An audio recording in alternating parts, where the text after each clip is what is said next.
सभी बहन भाइयों को राधा स्वामी।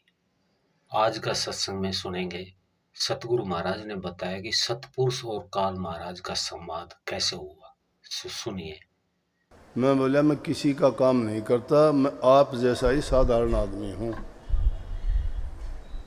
अब सच्ची किसी को बात बताते हो बात जस्ती नहीं है।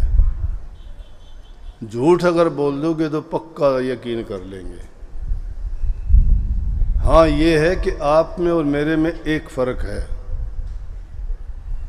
कि तुम्हारा विश्वास दृढ़ नहीं है, मेरा विश्वास दृढ़ है।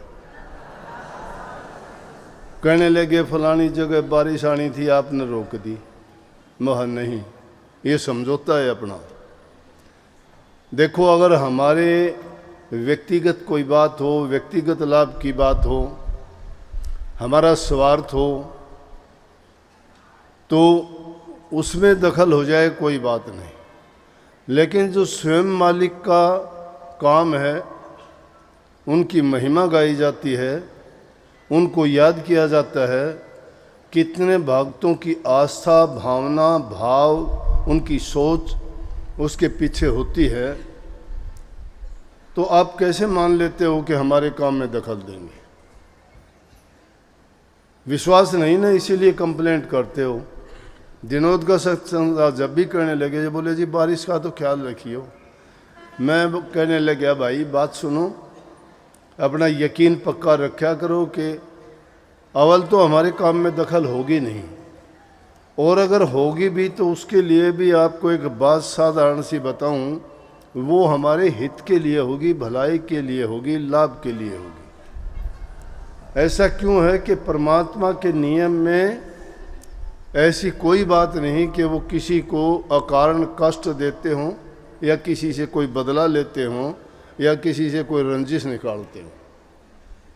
उनका मतलब ही नहीं है। इससे पहले कबीर साहब की वाणी गाई थी, वो भी मैंने सुनी थी, मोह को कहाँ ढूंढे रे बंदे मैं तो तेरे पास में।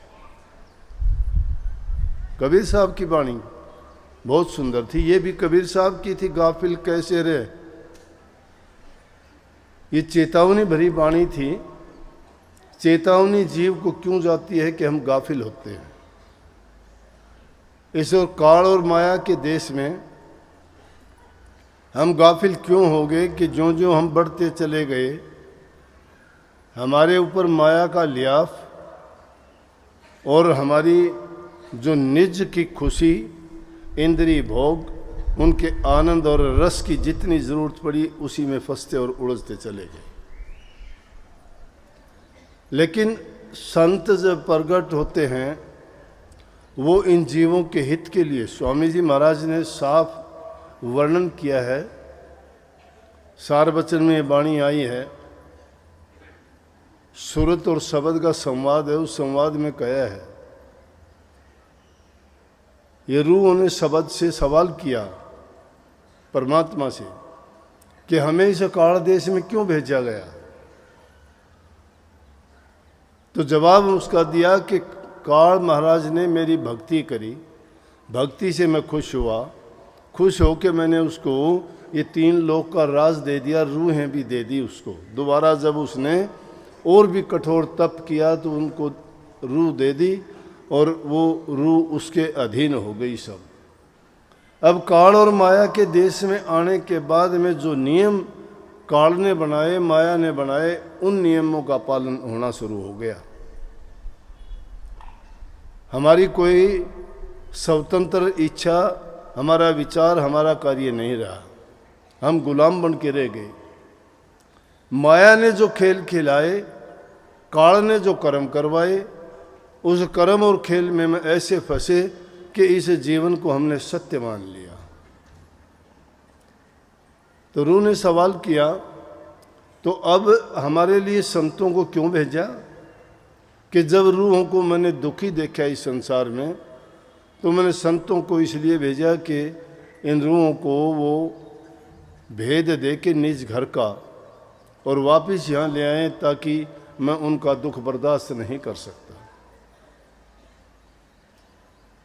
और बोले कि चलो हमें संत नामदान भी दे देंगे, हम करनी भी करेंगे, और करनी करके आपके पास आपके चरणों में आ भी जाएंगे। आने के बाद में आपका क्या भरोसा है कि आप फिर वापस भेज दोगे?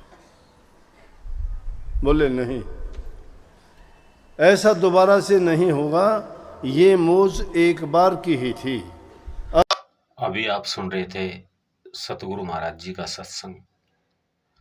ये वीडियो आपको अच्छा लगा तो वीडियो को लाइक करें, चैनल को सब्सक्राइब करें, ज़्यादा से ज़्यादा अपने दोस्तों को शेयर करें। सभी बहन भाइयों को राधा स्वामी।